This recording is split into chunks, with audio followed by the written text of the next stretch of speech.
Hello World, jadi sekarang ini adalah malam minggu di hari Sabtu. Jadi sekarang gue lagi ngedit video tapi belum selesai guys. Dan gue merencanakan sesuatu untuk besok, yaitu gue bakal nyobain Dopamin Detox lagi. Sebenarnya gue gak bakal main HP selama seharian, cuma 1 hari aja. Kita lihat apa yang akan terjadi gitu. Dan bukan berarti itu gue nggak megang sama sekali HP gitu, karena yang gue pakai HP buat ngerekam gitu. Dan yang gue tinggalkan itu bukan menggunakan HP tetapi main HP-nya gitu, main HP-nya. Ini gue gak bakal gunain HP buat entertainment atau buat YouTube segala macam gitu. Gue informasi dan segala macam cari di komputer. Kalau misalnya HP gue buat rekam aja, mungkin ya buat besok. Oke, so tunggu aja besok.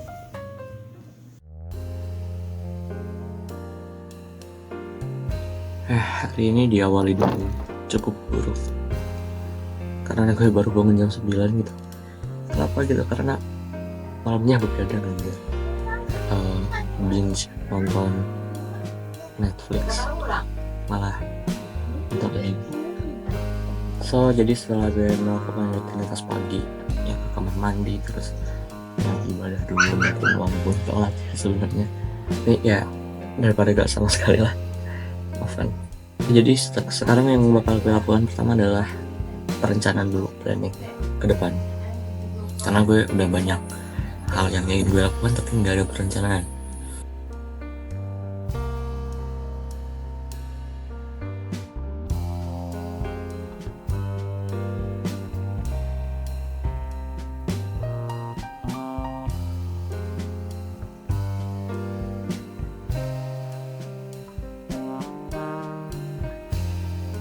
So guys, jadi di sini gue udah planning dan juga udah makan, dan sekarang gue ketemu nggak mau ngapain.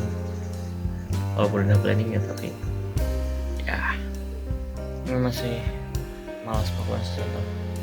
Malah gue tadi sempat kepikiran gitu, pengen kayaknya seru deh kalau misalnya main game, tapi kan sekarang sedang dopamine detox, jadi ya udah, daripada gue main game ya mending gue nggak ngapa-ngapain gitu.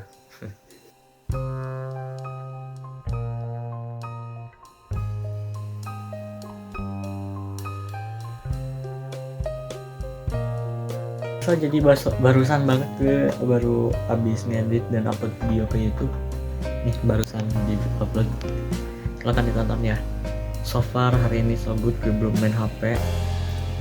Menggunakan HP udah sih, cuman main HP itu belum ya. Semoga berjalan sampai lancar sampai malam. So jadi kali ini gue habis berak agak lama di kamar mandi, mungkin hampir 1 jam. Dan ya waktu gue sekarang dari jam sekitar dari zuhur sampai sekarang ya 1:30 itu ya nggak banyak ngelakuin apa-apa sih. Gue banyak diam-diam, cuman ya gue banyak berpikir tentang planning buat gue ke depan gitu. Jadi ketika BAB juga yang bikin lama itu bukan cuma BAB nya doang, tapi gue juga berfilosofi. Enggak sih, bukan berfilosofi apa ya, ya berpikir lah buat rancangan masa depan gue gitu, rencana ke depannya gue gitu. Dan ya sekarang gue belum main HP lagi. So jadi abis ini gue bakal ibadah dulu, sholat dulu. Abis itu gue juga bakal bikin rencana buat ya bisnis gue gitu, bisnis gue tentang F&B, tentang gue niatnya pengen bikin bisnis makanan online gitu. So gue bakal bikin planning itu dulu, dan gue juga bakal planning tentang video-video atau konten-konten yang akan gue buat di YouTube maupun di Instagram. Oke.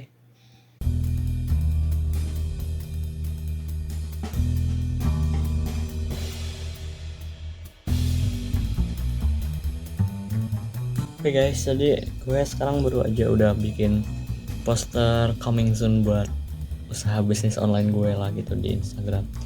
Jadi rencananya buat kedepannya gue tinggal bikin apa sih, kayak introductory gitu, kayak bikin carousel kalau misalnya uh, yang ngebahas tentang bisnis gue itu kayak gimana aja gitu.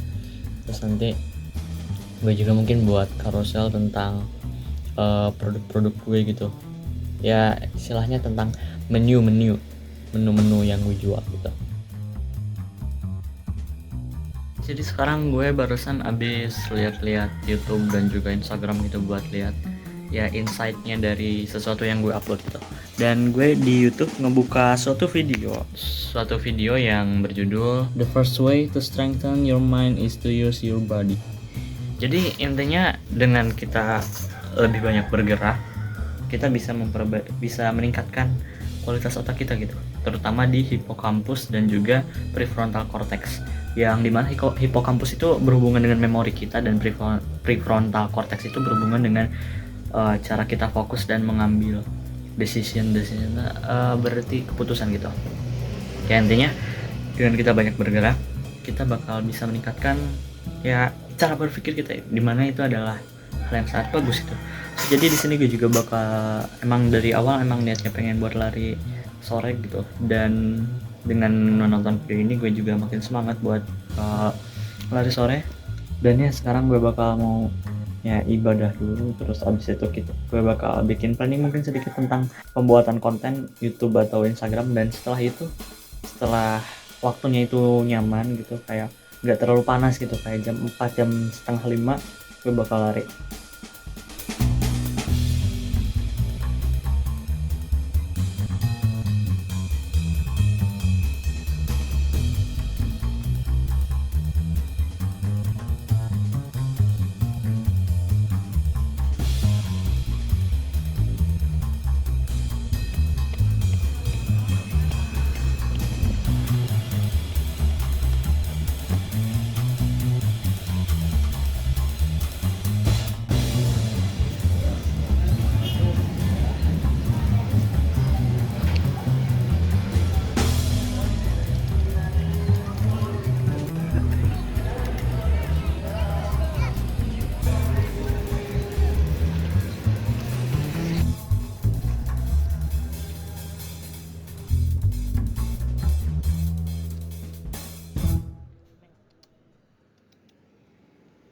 Jadi tadi selama gue lari itu, gue itu larinya sambil ngedengerin sebuah podcast dan juga sebuah video-video yang menurut gue itu patut untuk dipelajari gitu, patut untuk didengarin. Jadi gue lumayan belajar banyak hal dari selama lari itu. Gue tadi tuh lari sekitar 1 jam kurang 3 menit lah, dan itu lumayan banyak ilmu yang gue dapetin dari lari tersebut. Karena apa? Gue sambil dengerin sebuah podcast itu, gue lihat video dari 1%, gue lihat video dari Raymond Chin, gue lihat video dari ya banyak lah, nanti gue kasih lihat lah apa aja video yang gue lihat. Dan yang paling utama itu, yang paling benar-benar bikin gue kagum itu adalah videonya podcast yang bersama yang dokter neuroscience, kalau nggak salah namanya itu dokter Pak Ryu. Dari sesi lari tadi tuh gue cukup mendapatkan suatu insight yang sangat besar gitu tentang cara belajar gitu dengan teknik Feynman kalau nggak salah. Terus 5 skill kehidupan yang gak diajarin sekolah. Dan gue merasa ya dengan gue dengerin podcast sambil lari, gue menyerap ilmu itu dengan lebih baik lagi gitu. Walaupun sekarang gue gak bisa ingat 100% gitu, gak bisa menjelaskan ulang 100%. Dan setelah lari juga gue merasa jauh lebih baik gitu, feel a lot better. Yang tadinya gue merasa kurang enak badan gitu, kayak gue itu kurang enak gitu, tapi setelah lari gue merasa enteng banget tubuh gue itu. Terus ya gue nggak ngerasa capek gitu, karena gue udah latihan pernapasan juga. Gue udah sekarang tuh akhir-akhir nih gue mulai sering lari. Tapi suatu hal yang bikin gue kaget itu ketika gue lari sambil dengerin podcast itu, rasa capeknya itu nggak mendominasi gitu. Ya biasanya gue lari itu capek banget, susah gitu, kayak bener-bener bikin mental gue anjir capek gitu. Tapi kalau pas tadi ya gue fokus mendengarkan materi dan ya lari, biarin aja tetap lari gitu, dan gue nggak ngerasa terlalu capek gitu. Dan juga di sore setelah gue lari gitu kan ada saudara gue datang gitu. Jadi tadi gue lebih banyak ngobrol-ngobrol quality time sama keluarga gue gitu. Dan sampai sekarang gue masih belum main HP. Jadi kesimpulan hari ini kayak gimana? Hari ini adalah hari yang sangat hebat gitu menurut gue ya. Di sini gue masih mendapatkan banyak insight. Di sini gue mendapatkan banyak planning buat ke depan. Gue ada mendapatkan beberapa planning dan juga beberapa ide buat ke depannya gitu. Nah ini hari ini sangat spesial bagi gue. Ini mungkin bisa menjadi hari yang pemantik gue untuk menjadi lebih semangat lagi ke depan-depannya gitu. So jadi kesimpulannya, setelah gue nggak main HP selama 1 hari, ini dampaknya sangat besar banget. Gue merasakan dampak yang begitu besar di hari ini, dan gue pasti bakal mengulangi lagi untuk hari esok dan hari esoknya lagi kalau bisa ya, semoga ya. Jadi yang biasanya gue ngabisin waktu buat ya scroll IG dan scroll YouTube dan searching YouTube gak jelas, niatnya emang nyari ilmu tapi terdistraksi oleh video-video yang aneh-aneh gitu, yang unik-unik gitu videonya. Dan sekarang gue bisa lebih fokus untuk mengejar tujuan yang emang udah gue tentuin gitu, jadi nggak gampang terdistraksi gitu. Sekarang gue udah termotivasi banget untuk melanjutin bisnis gue karena udah mendapatkan antusiasme dari teman-teman gue juga di komen IG-nya, dan gue juga termotivasi untuk membuat konten yang bagus buat kalian, dan intinya banyak insight yang gue dapetin hari ini gitu sih. Ini adalah 1 hari paling spesial, paling berubah gue mungkin ya, walaupun terlihat biasa aja tapi benar-benar spesial hari ini. Beda banget sama hari-hari biasanya, ini 180 derajat beda. Kalian harus coba 1 hari tanpa main HP.